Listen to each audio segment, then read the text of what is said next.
My name is Mirjana Plath. I'm a PhD student in musicology at the University of Vienna and the current Austrian doctoral research fellow at the Wirth Institute at the University of Alberta. I want to thank the Wirth Institute for the opportunity to present my research here for you at the Central European Talks. Today I will talk about operetta transfer from Vienna to Stockholm in the 1930s. With a small case study on the musical comedy by Kerzenlicht by composer Robert Katscher, I will show some of the functionalities of transfer and how Viennese operetta was received in Stockholm.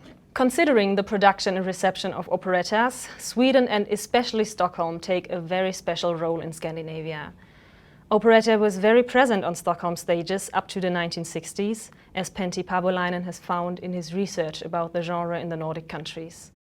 In the neighboring countries Denmark and Norway, operetta decreased to be popular already in the 1930s. In Finland, operetta was appreciated until the early 1970s, but the admiration just started in the 1920s, so the total time span was much shorter than in Sweden, where operetta was also a popular genre since the second half of the 19th century. The early reception of Jacques Offenbach's Orpheus i Underjorden, based on his operetta Orphée sans Enfer, in Stockholm in 1860 already shows a close connection to the German-speaking area. Even though Offenbach's composition was firstly performed in France, the Swedish translation is based on the German language version of the operetta. Even later, Stockholm stagings were closely connected to the Vienna and Berlin theatre scenes. Already 1 year after the Viennese premiere of The Fledermaus, the Stockholm premiere of its Swedish translation Läderlappen took place. The interest in operettas was big enough to lead Swedish theatre impresario Albert Ranft into building Stockholm's Oscarsteatern, a theatre mainly dedicated to operetta performances. Here, Franz Lehar's Den glada änkan, a translation of Die lustige Witwe, and Emmerich Kallmann's Tjardasfürstinnan, a translation of the Tjardasfürstin, celebrated their premieres in 1907 and 1916.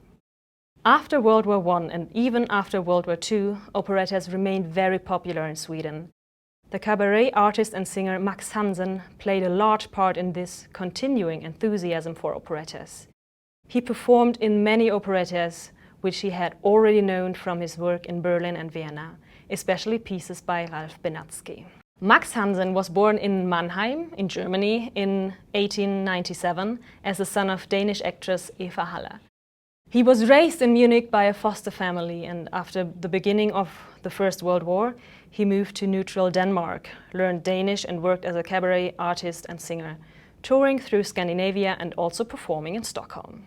At a guest performance in Vienna in 1923, he was discovered by Hubert Marischka, the theatre director of the Theater an der Wien. He got hired to play the world premiere of Emmerich Kallmann's operetta Grafin Maritza in 1924. This performance was the starting point for a very successful career as an operetta singer.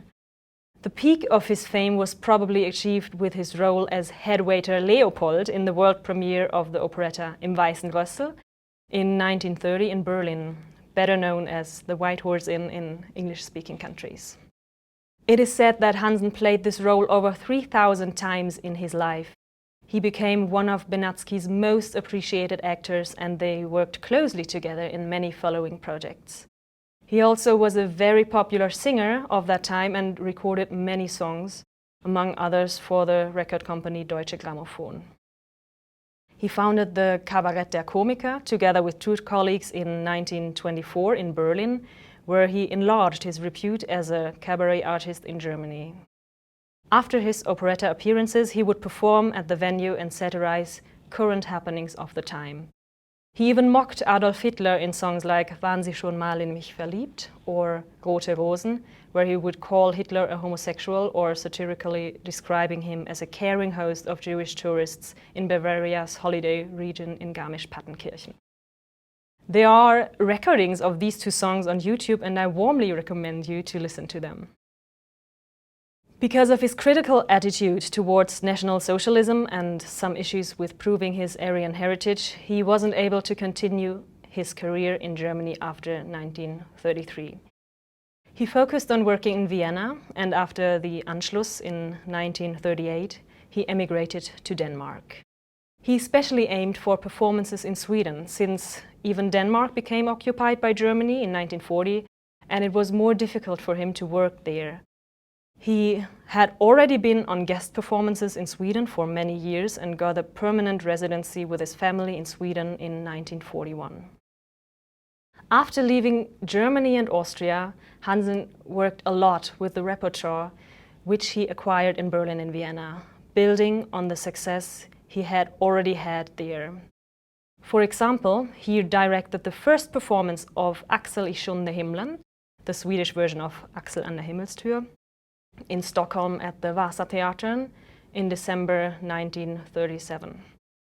He had already been playing the male leading role in the world premiere of this operetta in Vienna in 1936, together with Swedish actress Sara Leander, who made her entrance to the German-speaking audience with this piece. She later became one of the best-paid film stars in Nazi Germany. I'm now going to take a deeper look at an example of the operettas which Max Hansen transferred from Vienna to Stockholm in the 1930s. I chose to look at the musical theatre work, which is now almost forgotten, but which was gaining a lot of popularity at that time. Bei Kerzenlicht is a small operetta which premiered in April 1937 at the Deutsche Volkstheater in Vienna. It is officially called 12 chansons around a small comedy in 3 acts, which already indicates how the genre of operetta was changing in these years. Instead of having a consistent thread of music which leads the audience through the plot, it is a story which stands for itself, with an addition of 12 songs that do not necessarily bring the plot forward or contribute to its progress. This, of course, offered the possibility to merchandise the music more easily, detached from its role in the operetta. The music was composed by Robert Katscher, who also wrote the text together with Karl Farkas. The play is settled at the contemporary time in the 1930s in Vienna. Max Hansen was playing the main role of Gaston, a servant of Ferdinand Freiherr von Rommer, a noble bachelor in Vienna. While his master is going out for the night, Gaston switches his clothes to be a noble man himself for one evening. For once in his life, he wants to have a date with an upper-class woman. And the evening seems to start out great for him, since Maria shows up at the apartment. As she introduces herself, she is a noble Viennese woman. Unfortunately, Ferdinand Freiherr von Rommer returns early from his night out.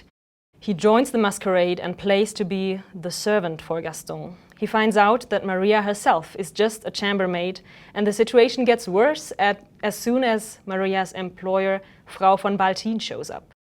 The disguise is lifted at the end, as everyone shows their real identity. Gaston ends up with Maria, Freiherr von Rommer is happy with Frau von Baltin. In the dialogues, there are a lot of references to typical Viennese places, like the famous Sacher Hotel, the Zoo of Schönbrunn, and the Prater as one of Vienna's most popular places of entertainment. The newspapers in Vienna reporting about the premiere of the piece emphasize the heritage of the plot. The story of the operetta is based on the theatre play Kleine Komödie by Siegfried Geyer, which was shown in Vienna and even made it into a Hollywood film production with the title By Candlelight in 1933. Many critics also highlighted how beautifully the music and the text fit together, and after these praises, most of the critics went on to highlight how Max Hansen won the hearts of the audience with his skillful play. It seems as if the premiere was quite successful. One can still find some recordings of some of the chansons by Max Hansen on YouTube. Whoever might be interested could listen to the songs and get an impression of the music. I've listed the titles which are available on YouTube on the right in my presentation. Approximately 1 year after the world premiere of Bei Kerzenlicht in Vienna, Austria was annexed into Nazi Germany in March 1983. Max Hansen emigrated and continued to work in Scandinavia. In December 1938, he premiered the Swedish version of Bei Kerzenlicht in Stockholm's Vasateatern with the Swedish title Kvällen är min, which can be translated into The Evening is Mine. He directed the piece as well as playing the role of Gaston. The dialogues were translated by Kardemumma, one of Sweden's most famous humorous writers and playwrights of that time. The lyrics to the songs were translated by Berko and Karl Evert. It seems as if Max Hansen also influenced the Swedish text of the operetta. In the prompt book of the Swedish translation, which is stored at the archive of the Musikverket in Stockholm, one can also find a note of Karl Evert suggesting some small changes of some lyrics of one song of Frau von Baltin. As a stage director, he seemed to have taken quite an active part even in the translation. You can see the title page of some sheet music which was published about Kvällen är min in Sweden on the right-hand side in my presentation. It already shows the popularity of Max Hansen. Even on this score, which was sold for Swedish hobby musicians to play the music of the operetta at home, he's presented on the cover. When comparing the German with the Swedish version, there are not many changes in the text. It is kept very similar to the Viennese text, and the biggest issue for the translators must have been the translation of some Viennese allusions to the Swedish audience, who might not know all local specialities of the Austrian capital. Their solution was to locate the plot in an indefinite space in a capital, instead of naming either Vienna, like in the Viennese version, or Stockholm as the setting.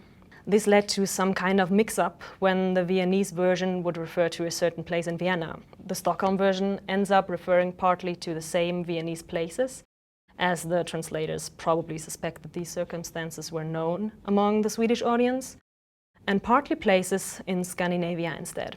For example, the Tiergarten Schönbrunn is translated to Stockholm's zoo Skansen, suggesting that the play is located in Stockholm.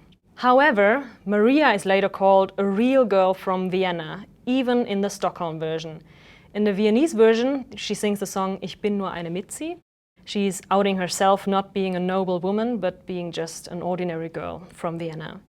In the Stockholm version, the chorus is translated into Jag är ingen Madonna, which means I am not a Madonna.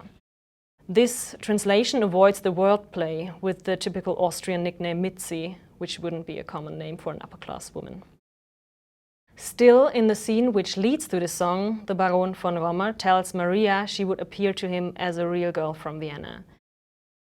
There are several examples like this which create a confusing mix of Viennese and Stockholm characteristics. There was a lot of pre-recording in the Swedish newspapers about Max Hansen working in Stockholm. They made a big fuss about him, and they were very much looking forward to having the big operetta star perform in the Swedish capital. The reporting in general was much more relying on the person of Max Hansen rather than the origins of the operetta coming from Vienna. Max Hansen was the center of all reporting about Kvällen är min. Almost every newspaper chose to name him in the titles of their articles about the piece, and the information about him dominates many articles. He was portrayed as the central, leading part of the whole operetta. The tabloid press reported on his visits at parties on the Swedish theater high society, as you can see on the upper left-hand side on the slide. And he was the face of Läkerol advertisements, a famous Swedish brand of candies, as shown on the right-hand side in my presentation. Apart from that, especially the translation of the operetta was in focus. Kardemumma, who was a famous playwright in Stockholm, is the second central figure for many newspapers' articles besides Max Hansen. However, the translation was mostly seen as a fail. The mix of Vienna's and Stockholm's characteristics was considered as one of the weak points by Stockholm's critics in the newspapers. The local critics didn't consider the translation as a successful one. They called the story being lame, very predictable, and using old jokes, unlike the Viennese critics who praised the inventive text of the operetta. The critics in Sweden newspapers judged the operetta in general mostly negatively.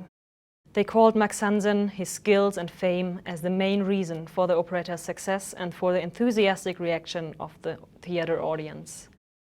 Despite the negative press about almost everything apart from Hansen's appearance, the piece was very successful.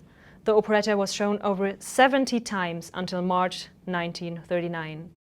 The performance only had to stop because of another engagement Max Hansen had to follow. Now, this was only one example of how a Viennese operetta was transferred and received in Stockholm. Max Hansen was one of the main protagonists for these transfer processes from Vienna to Stockholm. But he also helped other well-known works from the German-speaking countries to succeed. Im Weißen Rössel was shown in Sweden as early as 1932, but was cancelled after just a few performances. It wasn't until Hansen's staging, again starring himself in the leading role, in 1935, that the play became very popular, with more than 200 subsequent performances. Im Weißen Rössel is a Berlin operetta that premiered in the German capital in 1930, but it is still conveyed a musical image of Austria to the Swedish audience. Hansen's staging led to a wave of enthusiasm for Salzburg traditional costumes and Austrian coziness in Stockholm. I hope I could show with this small case study how Max Hansen was an important actor of the transfers of Viennese operettas in Stockholm in the 1930s. With his fame and by performing operettas which he already knew from his previous work in Germany and Austria, he helped to spread the popularity of Viennese operettas in Stockholm. I am now at the end of my presentation and I want to thank you very much for listening. If you have any questions, feel free to email us on birthinstitute@ualberta.ca. I'd be happy to respond to your thoughts.